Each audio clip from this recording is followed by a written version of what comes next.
अरमगान ने मुस्तफ़ा को कत्ल नहीं किया। मुल्ज़िम अरमगान कामरान असगर कुरैशी के वालिद का बयान। कहा, बेटी से पूछा कि तुमने कत्ल किया है या नहीं। बेटे ने कत्ल करने से इनकार कर दिया। मुझे सब पागल आदमी कहते हैं, बदतमीज़ नहीं, सच बोलता हूँ। उन्होंने कहा कि किसी ने मुझे घर खाली करने का नहीं कहा। कि मैंने दो चीज़ें अपने बच्चे से पूछी थी और फ़ोन पे जब मैं वो उस पर 1-to-1 मुलाकात होती है गरीबों वाले से, मैंने बोला यार देखो मेरे पास टाइम नहीं है बच्चे, मैं हर सेकंड अपनी मौत के करीब जा रहा हूँ, तुमने किया है या नहीं किया? तो उसने बोला पापा मैंने नहीं किया। फिर मैंने बोला अगर तुमने किया है तो मैं ये कोर्स ऑफ एक्शन लूँ, अगर नहीं किया तो ये कोर्स ऑफ एक्शन लूँ, मुझे तुमसे हाँ या ना चाहिए। ये दरख्वास्त मैंने सैयद जाकिर शाह को बोली थी, मुझे 1-to-1 मिलने की इजाज़त दिया है एज अ फादर।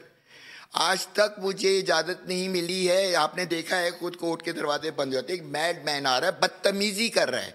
अगर बदतमीज़ी को तुम लोग सच कहते हो ना तो नालत है, नालत है। ये देखो ये नालत है और मैं तुम लोगों को 2 नालते देता हूँ। सब्सक्राइब करें और बेल दबाएं ताकि कोई खबर रह न जाए।